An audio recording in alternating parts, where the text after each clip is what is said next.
I understand completely that asynchronous classes can be really, really confusing because it's hard to navigate particular courses on Canvas, especially at a college where sometimes there are 5 different professors setting things up 5 different ways. So what I'm going to do is create a video just to kind of help you navigate the course and really take advantage of all of the resources that are available. First, you've obviously found the homepage. For the meeting time, it's obviously whenever you can meet. Location, wherever you choose to meet. For the introduction video links, you already found these, obviously, because you clicked on the course navigation link. The office hour link is posted here. The password is office hour, capital O, capital H, all typed as one word, no spaces. It's going to be from 2 to 3 p.m. Monday through Thursday. If I'm not there immediately at 2, just be patient. I'll be there in a few minutes. My advice to you, or I guess my request, would be to not come into the room unless it's 2 to 3 p.m. I mean, you can, I just won't be there. So make sure that you're cognizant of the fact that I have that 1 hour each day. Now, if you click on start here, it's going to take you to the getting started page. I have to open that separately because this is just your Canvas shell, not your actual course. Now, this is the getting started page. This really just makes you aware of all of the resources that are available. Here's the course calendar. This is a tentative calendar. It may change one way or another, but in general, it's pretty fixed. It's got test dates on there. It's got due dates for assignments. Lets you know everything you need to know for each week going up to the final exam. This can change. I recommend that you check it sort of every week, every Monday morning. Log in, take a look at it, see what's expected of you. Syllabus, materials, the textbook is here in addition to in the modules. So I think you'll find that really helpful, but I will be updating the modules with the particular things involving the textbook each week. So those will all be there, but this is also where it goes. All right. Now, if you click on the faculty info page, it's going to take you here, which is my contact information, instructor interaction plan, and my bio. Again, the really important stuff, if you watch the syllabus video, don't call the work phone. That's in my office where I won't be this summer. We're actually expecting our second child halfway through this course. So I'm definitely not going to be going into the Midlothian campus anytime soon. I do not live in Midlothian. I've got my office listed there, my location T203A. Again, that's not really of consequence because I won't be there, but I do have all my office hours offered virtually. So it'll be the Zoom room. I've got the instructor interaction plan listed here and in the syllabus. Something I really want to kind of remind folks of is for office hours, you don't need to schedule an appointment. You just come on in, just click, and you're off to the races. You do not have to send me an email. You don't have to get an approval from Congress to come in and see me. I am here for you every day from 2 to 3. If no one comes, I've got stuff to do. Believe you me, I've got stuff to do. I'll be working in the course, grading, putting together the next couple of weeks modules, et cetera, et cetera, et cetera. If you come in, you're in. You are my full, you get my full attention. And rest assured, it is not an inconvenience. I've had students apologize as they come in, like, oh, I'm so sorry, I just had this question. No, please come in. I'm glad to see you. I like working with students, wouldn't you believe it? Now, course content, if you click on course content, it's just going to take you to modules, and we'll get to modules in a second. But for right now, what I want you to do is imagine that this is Monday morning and you're logging into the course the first time this week. First thing you're going to want to do is go to announcements. If you go to announcements, and I leave the student view for just a second here, you'll see the week 1 expectation announcement. And now we'll watch it in student view. There we go. All right, so for this week, what it's going to tell you is that you need to do 1.1, 1.2 for attendance. Those are the assignments in blue. For the attendance policy, take a look at the syllabus and policy video. It is important to understand the difference between an attendance assignment and a not attendance assignment. Um, it spells out everything you need. I even give you a proposed weekly schedule to kind of help you navigate things.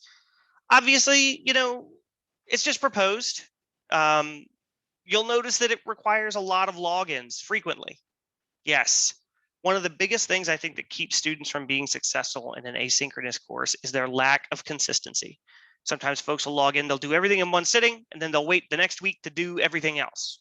And what they've done is they've spent 6 days away from math after sitting down and binging math for about 5 to 6 hours. Because you're going to get about 5 to 6 hours worth of work each week. To do that all in one sitting and then not touch it for another 6 days, that's obviously not doing any favors for anyone. A little bit every day is how you should be doing work in this course. Okay. So you're going to take a look at the announcement. That's going to give you a bead on what it is you're doing for that week. All right. Now, from here, let's go back into student view. So now I know what I'm supposed to do this week. Now I'm going to go to modules. I'm going to go into the week 1 module and look at all of this stuff.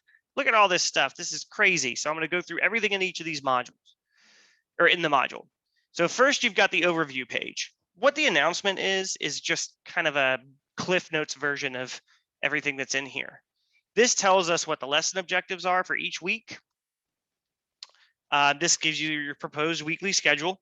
It reminds you of the discussion board policy, tells you the lesson materials, the things that are posted in each module, which I think you'll find really helpful. It makes you aware of what's there and more importantly, what isn't. One thing that I'll tell you right now, you don't have to read these things, letter to letter. In the grand scheme of things, like this just helps you get a bead on the particulars of what you're doing each week. Students who are not successful in this course don't even know that these pages exist. They don't even know that all of this information is already posted. And by the time they find out, it's typically too late. Make sure that you are perusing this. Lightly perusing it, very lightly reading it at the start of each week just to get a bead on it. And as you move through the week, refer back to this for more detailed information. You'll find some important little notes in here. So if you're looking at the notes for 1.1, make sure you view these in presentation mode after you download them. They're PowerPoint slides. Make sure that you look at them in PowerPoint and you actually go through them as a presentation because they're stacked animations. You wouldn't know that if you didn't look at this page. So make sure that you take a look at the overview pages. This makes the announcements smaller and more digestible. All right, so now we're in week 1. The lesson materials, you've got notes and a video lecture. Notes and a video lecture, notes and a video lecture, notes and a video lecture. You'll find that as generally the gist of everything in the lesson materials. It's going to be some compilation of notes and video lectures. Now, one thing I'll say about the video lectures is these are YouTube links. Now, the reason that these are YouTube links is not so that I can get digital clout, as the kids say it. The main reason for this is so that there's captions on your videos. So if you click play for this and you turn on the closed captions, you'll hear my voice in stereo, which is horrifying. Sorry, it's really bad. I don't have a future in ASMR or hypnosis or anything. But if you click the closed captions, you get access to captions for those of you who are hard of hearing or just like to have captions. Nothing wrong with it. You'll also see the textbook reading here. So the textbook reading, this is obviously entirely optional. But this is just the PDF file of everything that's in the textbook. And something I think you'll find helpful is that it's not just the textbook reading, but what I also do is post the exercises for the textbook in there, which I think you'll find to be really helpful. I mean, it's not everything per se, but it can be really helpful. So make sure that you're taking a gander at these problems, you're taking a look at the information there. Something else that I think you'll find incredibly helpful is if you look at modules, you'll see the full textbook. I even tell you the odd exercises, the key for these starts on page 1107, and this is the full textbook. So what I'm putting in each module is the snapshot of the textbook reading for each week. This is the full textbook, and you'll find that the answers for particular exercises are in there. So that's really helpful. I think that resource will be very, very helpful. And then here are the assignments and help threads. When you click on these assignments, it's going to take you into where you're going to be doing problems. So assignment 1.1 takes you there to the 1.1 assignment. And then I've got the help thread here. So let me show you the assignment. So if you go into the assignment, don't worry about the point values. Those are going to be changing. This is the first problem, very first problem you're going to be doing in this course. Get excited. And so now you're in the assignment, which is pretty cool. So that's all one-stop shop. It's already there for you. It does the grading and it puts your grading in Canvas for you, which is pretty nice. Then you've got the help thread. So if you watch the syllabus video, you know that there's extra credit for these help threads. If you ask a question, and not if you don't get extra credit for asking a question, you get extra credit for answering a question, make sure you actually read the policy. This is where you'll access those boards. You could also go into the discussions tab, but it's easier to just go to the particular thing. And then you've got some additional materials. So one thing you'll notice is sometimes I'll do 3 examples from each section. I'll have additional help work, homework help. Make sure that you acknowledge that the problem numbers aren't necessarily correct. We have an old version of the textbook that's still pending, and this is actually technically a pilot of a new textbook. So just keep that in mind when you're looking at things. And then for each week we've got all these different that are, each week is a new module, and that's where you're going to find everything you need for that particular week. Okay, so all of this stuff that's there, you've got your practice test in the week 2 module. Make sure you do that. Well, how do I find information out about my practice test? Well, it's here in the week 2 overview. Make sure that you read these things. Make sure you stay on top of it. You don't even have to wait for the announcement to release each week. You don't have to do that.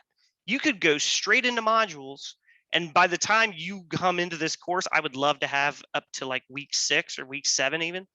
You could just go into week 5, and if you wanted to do the week 5 material, there you go. You could absolutely do that. Just read the overview page, and you're off to the races.